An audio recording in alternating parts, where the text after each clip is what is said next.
ফার্স্টে মক দিয়ে আপনার 4 এসেছে, তো পরবর্তীতে কিভাবে নিজেকে রেডি করতে পেরেছেন? আসসালামু আলাইকুম, আমি মুসাম্মদ মাকসুদা আক্তার আপনাদের মাঝে আবার উপস্থিত হয়েছি। আজকে আমাদের এমন একজন কৃতি শিক্ষার্থীকে নিয়ে উপস্থিত হয়েছি আপনাদের মাঝে, যিনি কিনা ফার্স্টে মক টেস্টে 4 ছিল, পরবর্তীতে উনি ওনার নিজের অদম্য শক্তিকে কাজে লাগিয়ে, নিজের সাহসকে কাজে লাগিয়ে 6 পয়েন্ট অর্জন করেছেন।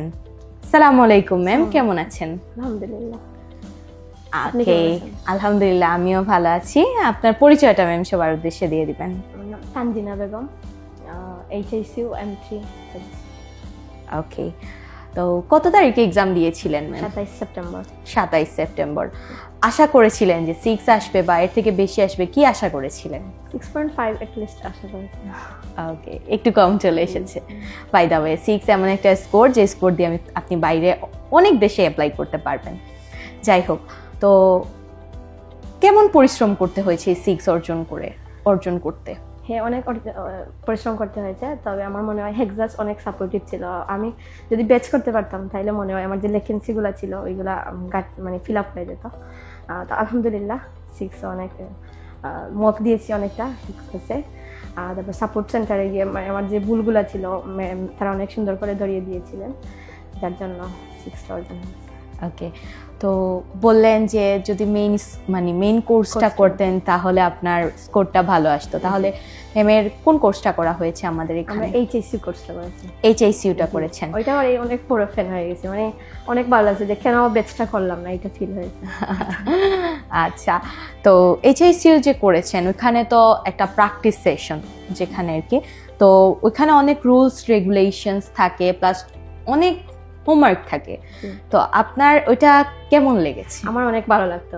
আমি সবসময় মানে স্ট্রিক্ট এনভায়রনমেন্টটা ভালো লাগতো, তো মনে হতো যে ওইগুলোর জন্যই ওই কাঙ্ক্ষিত স্কোরের মধ্যে যেতে পেরেছি।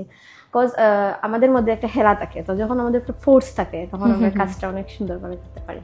জি জি, সেটাই। তো অনেক সময় তো ডোনেশনের বিষয়টা খুব বেশি স্ট্রিক্ট থাকে HSUতে, মেন ব্যাচের থেকেও, যেহেতু আপনি মেন ব্যাচটা করেন নাই। যাই হোক, HSUতে তো ডোনেশনের বিষয়টা too much strict, plus rules রেগুলেশনগুলো আমাদের খুব স্ট্রিক্ট। তো এটাকে আপনি কিভাবে নিয়েছেন, পজিটিভলি? আমার মনে হয় ওইটার জন্যই তো আমরা সাকসেস করতে পারছি, বিকজ যদি মানে স্ট্রিক্ট না থাকতো তাইলে আমরাও ফাঁকি দিতাম হোমওয়ার্কে, বা তাইলে কাঙ্ক্ষিত স্কোরে যেতে পারতাম না। অনেক সময় দেখা যেত ক্লাস করে গিয়ে রাত 2টার সময় হলেও আমরা হোমওয়ার্কটা কমপ্লিট করতাম শুধু ডোনেশনের বা অন্য পানিশমেন্টের জন্য। তো আই থিঙ্ক এটা অনেকটা ভালো। ওকে, তো আপনার সাথে ভিডিও শুরু হওয়ার আগে কথা বলছিলাম, তো বললেন ফার্স্টে মক দিয়ে আপনার 4 এসেছে, তো পরবর্তীতে কিভাবে নিজেকে রেডি করতে পেরেছেন মেইন এক্সামের জন্য? এবং 6 স্যার আছে, মাহি স্যার, ওনার সাথে ডিসকাস করেছিলাম যে কি করা যায়। তো স্যার বলছিলেন যে প্র্যাকটিস, আর যে জায়গায় মানে ভ্যাকেন্সি আছে ওই জায়গায় কাজ করার জন্য। তো আমার দেখা যেত কি লিসনিং এর মধ্যে MCQ অনেক ভুল হতো, তো ওইটার স্পেসিফিক কাজ করার জন্য অনেক ইমপ্রুভ হয়েছে। আর মক টেস্টের জন্য অনেক মোটিভেট করা হতো। তো মক টেস্ট দিয়ে আস্তে আস্তে মানে কাঙ্ক্ষিত স্কোরে যখন গিয়েছি বললেন যে না, এখন এক্সামটা দিয়েই দিই। ওকে, তো মেইন এক্সামের সাথে তো আপনার অনেক ফ্যাসিলিটিস আমাদের আছে, এর ভিতরে হচ্ছে কাশেম স্যারের স্পেশাল সেশনটা, যেটার জন্য স্টুডেন্টরা খুবই উদ্গ্রীব থাকে। তো আপনি কি এই সেশনটা পেয়েছিলেন? জি, পেয়েছি। কেমন আপনাকে মোটিভেশনাল স্যার তো অনেক স্পিচ দেন, কেমন লেগেছিল আপনার? অনেকটা মানে বেনিফিশিয়াল ছিল, কজ অনেক স্টুডেন্ট দেখা গেছিল ওই জায়গায় সময়ের আগে গিয়ে মানে বোর ফিল হয় এক্সাম। তো স্যার তো বলেছিলেন আমাদের যে এক্সাক্ট টাইমে যাওয়ার জন্য, বেশি আগে না যেতে। তো আই থিঙ্ক ওইটা অনেক কাজে লেগেছিল, গিয়ে আর কি আর বোরিং ফিল হয়নি।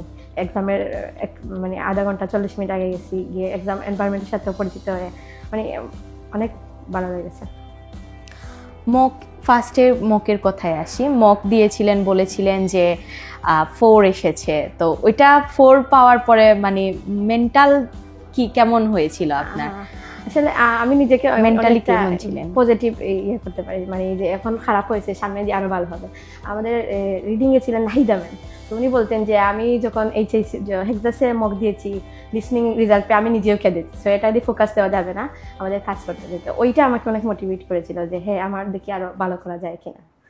কাজ করেছি। ওকে, মাশাআল্লাহ ভালো। মকের এনভায়রনমেন্টটা কেমন ছিল মেইন এক্সামের সাথে যদি Perfect, বলি? আমার মনে হয়। আমি আমার ফ্রেন্ডদেরকে বলি যে মেইন এক্সাম দেওয়ার আগে অ্যাটলিস্ট একটা হেক্সাস এসে দিও, মানে মেইন এক্সামের এনভায়রনমেন্টটা বোঝা যাবে।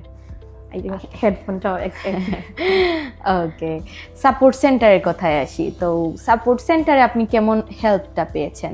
জি, মানে আমার যতটুকু প্রয়োজন যে সময় গিয়েছি পেয়েছি সাফিসিয়েন্ট। ওকে, তো স্পেশালি ভালো লাগতো যে রাইটিংটা চেক করা যায়। তো আমাদের রাইটিং একটু দুর্বল ছিল, তো রেজিস্ট্রেশন পরে তো আপনারা ফ্রিতে চেক করানো, যেটা স্কোর দেন, ভুলটা ধরিয়ে দেন, ওইটা অনেক কাজ করেছে। রাইটিংয়েও 6 আসছে। আলহামদুলিল্লাহ।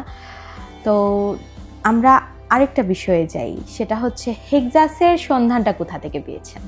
ও, আমার হেক্সাস অনেকটা নাম শুনেছি, আর আমার কাছে সবসময় মনে হতো হেক্সাস মানে 6, তো 6 তো মিনিমাম থাকবেই। ফেসবুক আছে, ফ্রেন্ডরা সব, আমাদের গোলাপগঞ্জে আপনার একটা শাখা আছে, ওখান থেকে নাম শুনেছি। ও আচ্ছা আচ্ছা, আপনি গোলাপগঞ্জ থেকে এসেছেন, জি। অনেকটাই দূর। তো রেগুলার কি এখানে এখন এইচআইসিউ তো রেগুলার ক্লাস, সেক্ষেত্রে রেগুলার আসতে যাইতে কোনো অসুবিধা হয় না? নার্সিং করি তো চন্ডীপুর বাসা। আচ্ছা আচ্ছা, মানে টাউনের ভিতরেই আছেন। যাই হোক, তো সামনে তো অনেকেই এক্সাম দিবে, ওনাদের উদ্দেশ্যে যদি কিছু বলতে চান। আইএলটিএস হচ্ছে এমন একটা যে যেখানে আমাদেরকে মানে প্র্যাকটিস করতে হবে, আর আই থিঙ্ক পরীক্ষার আগে এখানে এইচআইসিটা করলে অনেক ভালো হয়, মানে প্র্যাকটিসের মধ্যে থাকা যায়। আর ফার্স্ট দিন গ্যাপ নিয়ে এক্সামটা দিলেই ওইগুলো গ্যাপ পড়ে গেলেই কিন্তু পড়াগুলো চলে যায়। তাই আমি বলবো যে আপনারা এইচআইসিউ করেন আর এক্সামটা দিয়ে দেন। Okay Tanjina ma'am, thank you so much আপনার মূল্যবান সময় আমাদেরকে দেওয়ার জন্য। আর এগেইন ধন্যবাদ, আপনি আপনার এতটা মূল্যবান সময় আমাদেরকে দিয়েছেন, প্লাস কংগ্রাচুলেশন এগেইন। সো সবাই শুনলেন তানজিনা ম্যামের মুখ থেকে কিভাবে উনি 4 থেকে 6-এ এসেছেন। তো আপনারাও যদি আপনাদের এই কষ্টটাকে সার্থক করতে চান, হেক্সাস ইন্দাবাজারে চলে আসতে হবে, আর এইচআইসিউ কোর্সটা অবশ্যই করতে হবে। So thank you so much everyone, আসসালামু আলাইকুম।